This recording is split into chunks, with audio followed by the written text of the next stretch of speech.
नमस्कार, जय हिंद दोस्तों। आप सभी लोग देख रहे हो अपना ट्रस्टेड यूट्यूब चैनल। तो आप सभी लोग का बहुत बहुत स्वागत है।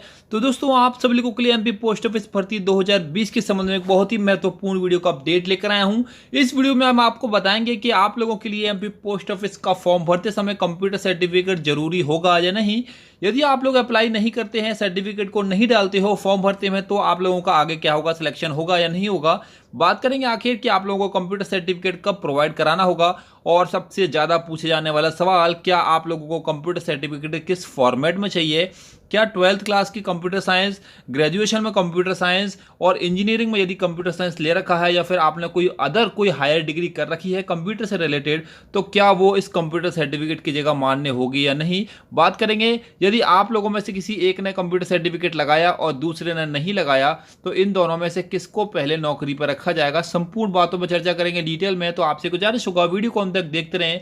साथ में आप सभी लोगों से बात की गुजारिश और होगी कि एमपी पोस्ट ऑफिस भर्ती 2020 के संबंध में जितने भी प्रकार के डाउट हैं, सभी डाउट्स क्लियर कराने के लिए तुरंत चैनल को सब्सक्राइब करके ऑल नोटिफिकेशन ऑल कर लीजिएगा, क्योंकि एमपी पोस्ट ऑफिस के संबंध में एक सबसे बड़ा कवरेज हमारे चैनल की ओर से आप लोगों को दिया जा रहा है। तो आपसे गुजारिश होगा, वीडियो को दोस्तों के साथ शेयर कर दीजिए। तो दोस्तों, इस वीडियो में हम आपसे केवल बात करेंगे कंप्यूटर सर्टिफिकेट और कंप्यूटर ट्रेनिंग के बारे में। अगर आप चॉइस फिलिंग संबंधित या कट ऑफ संबंधित वीडियो चाहते हैं तो आप लोग देख लीजिए। हमने बहुत सारी महत्वपूर्ण वीडियोस बनाई हैं जिसको आप सभी लोगों ने बहुत प्यार दिया है। बहुत ही महत्वपूर्ण वीडियो है दोस्तों, उनको जरूर देख लीजिए। चॉइस फिलिंग में आपको बहुत ही ज़्यादा मदद मिलेगी। यहाँ बात करें अगर हम कंप्यूटर सर्टिफिकेट की, तो दोस्तों जिन लोगों ने फॉर्म भरते में कंप्यूटर सर्टिफिकेट लगा दिया है तो उन लोगों के लिए तो अच्छी बात है, कोई दिक्कत नहीं है। जिन लोगों ने नहीं लगाया है उनके लिए भी कोई दिक्कत नहीं है, क्योंकि कंप्यूटर सर्टिफिकेट आप लोगों को प्रोवाइड कराना होगा ज्वाइनिंग के टाइम पे। अगर आप फॉर्म भरते में लगा देते हैं तो अच्छी बात है, नहीं लगा पाते हैं तो भी कोई दिक्कत नहीं है। अब हम आगे बात करेंगे कि चलो आप लोगों ने अगर सर्टिफिकेट लगा दिया तो अच्छी बात है, नहीं लगाया तो आप लोगों को ज्वाइनिंग के टाइम पर कैसा सर्टिफिकेट चाहिए होगा। जैसे कि आप देख पा रहे होंगे, यहाँ पर साफ साफ बोला हुआ है, The candidate for all approved categories of GDS referred to in above will be required to furnish basic computer training course certificate। आपको जो सर्टिफिकेट चाहिए वो basic computer training course certificate चाहिए, जो कि कम से कम 60 दिन का होना चाहिए। तो यानी कि आप लोगों को 2 महीने का कोई भी बेसिक कोर्स करना है। मान लीजिए आपके पास 12th में कंप्यूटर नहीं है, आपके पास कोई ग्रेजुएशन डिग्री नहीं है, कोई भी हायर डिग्री नहीं है, आपके पास केवल 10th क्लास है, तो आप लोग प्राइवेट किसी भी संस्था में चले जाइए। वहाँ से जाके आसानी से आप इस डिप्लोमा को, आसानी से सर्टिफिकेट को बनवा सकते हैं। बात करेंगे अगर आप लोगों के पास जो सर्टिफिकेट है ना, वो गवर्नमेंट एजेंसी से चाहिए या फिर प्राइवेट, तो मैं आपको बता दूं कि आप लोगों को ये जो सर्टिफिकेट चाहिए वो किसी भी central government, state government, university, boards, private institutions, organisations, किसी से भी, कहीं से भी आप लोगों को जो बस रजिस्टर होना चाहिए संस्था, उससे आप लोग ये बनवा सकते हैं। यानी कि बहुत आसानी से बन जाता है दोस्तों। लगभग सभी लोग अपने आसपास की जो कंप्यूटर सेंटर्स हैं वहाँ से बनवा लाते हैं।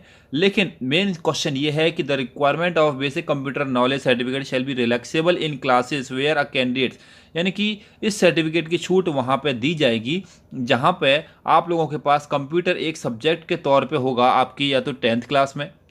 अगर आपकी 10th क्लास में आपके पास कंप्यूटर सब्जेक्ट है तो आपको इस डिप्लोमा की, इस कंप्यूटर सर्टिफिकेट की ज़रूरत नहीं होगी। अगर आपकी 12th क्लास में ये सब्जेक्ट है कंप्यूटर का तो आपको इस सर्टिफिकेट की ज़रूरत नहीं होगी।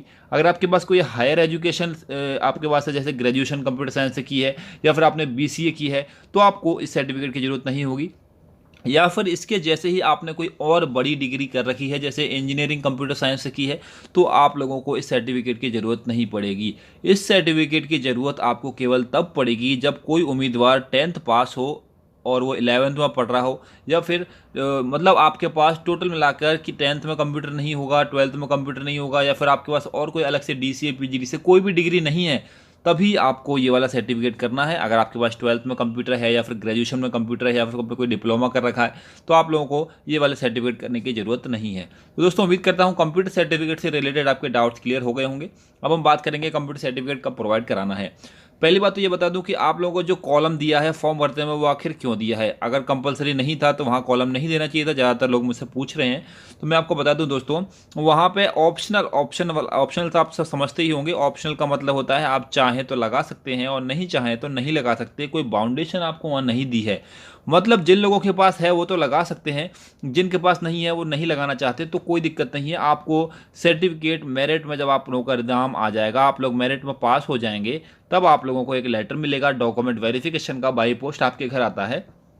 उसके बाद आप लोग जब वेरिफिकेशन के लिए जाएंगे तब वहाँ पे आपको कंप्यूटर सर्टिफिकेट प्रोवाइड कराना होगा, या तो 60 दिन का बनवा लीजिए, या 12th में कंप्यूटर साइंस है, 10th में कंप्यूटर साइंस है, या फिर कोई हायर डिग्री में कंप्यूटर साइंस है तो आप उसको भी लगा सकते हैं।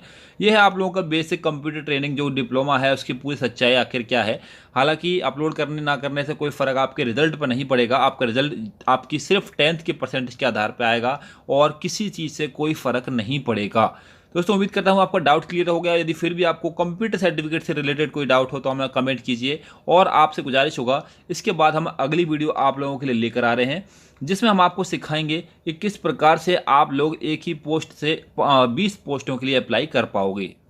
तो दोस्तों उम्मीद करता हूँ आपके सारे डाउट क्लियर हो गए होंगे। इसी प्रकार की एमपी पोस्ट ऑफिस के पल पल के अपडेट सबसे पहले प्राप्त करने के लिए अपने एकमात्र ट्रस्टेड यूट्यूब चैनल को सब्सक्राइब कर ले, तुरंत वीडियो को लाइक कर दें, दोस्तों के साथ भी शेयर कर दें।